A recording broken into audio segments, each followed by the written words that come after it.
বন্ধুরা, আজকে যে প্রধানমন্ত্রী যে স্কিমটা সম্পর্কে বলতে এলাম, এটা হচ্ছে প্রধানমন্ত্রী জীবন জ্যোতি বীমা যোজনা।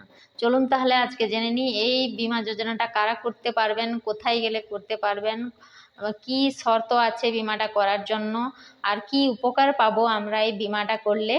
আজকের ভিডিওতে এই সম্পর্কিত তথ্যই আমি যতটুকু জানি আপনাদের কাছে তুলে ধরবো, এবং অনেকেই জানেন, যারা জানেন না তাদের জন্য এই ভিডিওটা।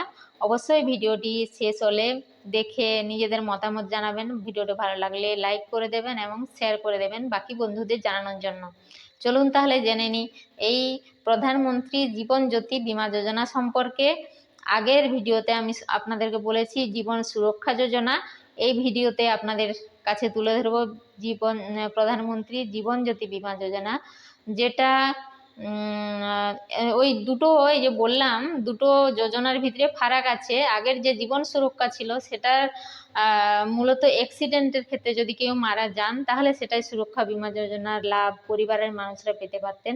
এটাই কিন্তু যে কোনো, শুধু অ্যাক্সিডেন্ট নয়, যে কোনো নর্মাল বা স্বাভাবিক মৃত্যুতেও এটাই যে বীমা রাশি থাকে সেই বীমা রাশিটা পেতে পারেন পরিবারের বা নিজে। চলুন তাহলে এই প্রধানমন্ত্রী জীবন জ্যোতি বীমা সম্পর্কে জেনে নিই।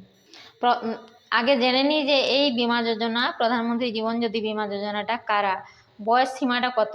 সেটা হচ্ছে 18 থেকে 50 বছর অবধি বয়স সীমা যদি কারো থাকে তাহলে এই বীমা যোজনাটা করে রাখতে পারেন। আর এই জীবনজ্যোতি বীমা যোজনাতে একটু বীমার রাশি যে আমাদেরকে পে করতে হয় সেটা পরিমাণটা একটু বেশি। ওটাই 20 টাকা হলেও এটাতে হচ্ছে বর্তমানে 436 টাকা। আগে যখন আমাদের শুরু হয়েছিল তখন কিন্তু 330 টাকা এইরকম মতো ছিল, আমি দেখেছি। তো এখন একটু বেড়েছে, 436 টাকা বার্ষিকভাবে আমাদেরকে দিতে হবে।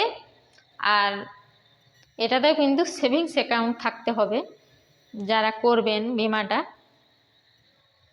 আর বিমার যে রাশিটা আছে সেই রাশিটা যারা পলিসি হোল্ডার আছেন তারা কিন্তু তাদের যে কোনো মৃত্যুতে, যেভাবেই মৃত্যু হোক, যে কোনো মৃত্যুতে পলিসি হোল্ডারকে যে পরিমাণ অর্থ দিতে হবে সেই অর্থ মানে দিতে হবে না, পলিসি হোল্ডার পাবেন বিমা কোম্পানির তরফ থেকে। পলিসি হোল্ডারের মৃত্যুর পর তার পরিবারের মানুষজন বিমা রাশির টাকা পাবেন। এটা সম্ভবত ওই 2 লক্ষ টাকা শুনেছিলাম, এবারে কত হয়েছে সেটা আমি জানি না। তবে আপনারা অবশ্যই, আমি যে তথ্যগুলো দিচ্ছি, আপনারা যদি করতে চান ব্যাংকে গিয়ে সম্পূর্ণ ডিটেলস জানবেন, তারপরেই করবেন। হ্যাঁ, আমি তো আর সেরকম সরকারি কোনো নেই, ব্যক্তি নই যে এটা সম্পর্কে আমি কাজ করি, সেরকম নাকি। যতটুকু তথ্য জানি, যতটুকু দিলাম, সঠিক দেওয়ার চেষ্টা করেছি। অবশ্যই যখন আপনারা করবেন ভালো করে তথ্য যাচাই করে তারপরেই করবেন। সবাই ভালো থাকবেন।